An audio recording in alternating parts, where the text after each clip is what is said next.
दोस्तों जरा इस तस्वीर को देख लीजिए। ये तस्वीर यूक्रेन ने जारी की है और दावा किया है कि उसने रूस के अंदर 600 किलोमीटर घुसकर उसने अपने ड्रोन से रूस के सबसे आधुनिक फाइटर जेट Su-57 को तबाह कर दिया है।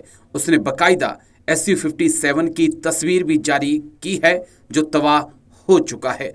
Su-57 को रूस का सबसे आधुनिक फाइटर जेट माना जाता है और ये भी माना जाता है कि ये अमेरिका के F-35 को टक्कर दे सकता है। लेकिन दावे में कितना सच है? क्या वाकई में यूक्रेन के पास इतनी ताकत आ चुकी है कि वो रूस में 600 किलोमीटर अंदर घुस सके? चलिए पहले Su-57 की खासियत को समझ लेते हैं। नाटो Su-57 को हत्यारा बुलाता है। Su-57 की स्पीड 2130 किलोमीटर पर आवर्स है। रडार की पकड़ में नहीं आता है Su-57। वे 3500 किलो वजन ले जाने में सक्षम है, यानी कि इतना बारूद ले जा सकता है। 3500 किलोमीटर की इसकी फायरिंग रेंज भी है।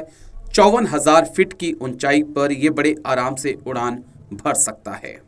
में Su-57 की खासियत और क्या यूक्रेन Su-57 को तबाह कर सकता है रूस में 600 किलोमीटर अंदर घुसकर, इसको लेकर हमने एयरफोर्स ऑफिसर अनुपम तिवारी से बातचीत की। सुनिए सर ने क्या कुछ कहा।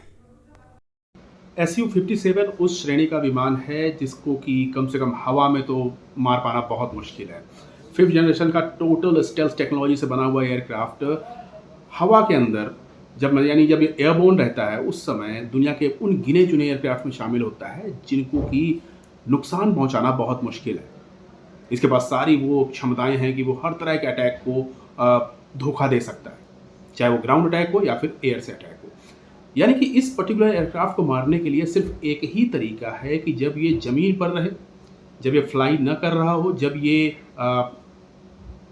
आराम फरमा रहा हो, उस समय इसको नष्ट किया जा सकता है। तो रूस के खिलाफ यूक्रेन ने यही योजना बनाई है कि जब एयरक्राफ्ट सबसे खतरनाक एयरक्राफ्ट की फ्लीट ग्राउंडेड हो, जब वो ज़मीन पर हो, उस समय कुछ ऐसा किया जाए जिससे कि उस एयरक्राफ्ट के ऊपर बॉम्बिंग कर दी जाए, मिसाइल अटैक कर दिया जाए, या फिर ड्रोन अटैक कर दिया जाए।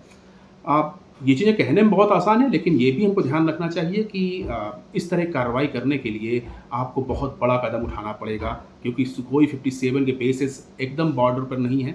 वो यूक्रेन सीमा से लगभग 600 किलोमीटर दूर हैं।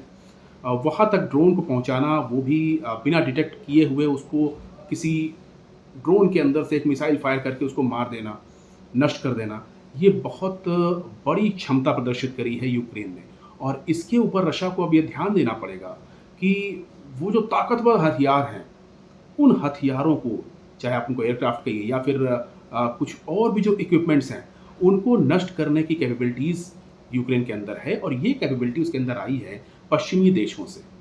यानी कि ये जो सिचुएशन है, रूस चुप नहीं बैठेगा। Su-57 को मार गिराने के बाद रूस रिटेलिएट करेगा और एक बार फिर से ये पूरा इलाका जलजले से दहल सकता है।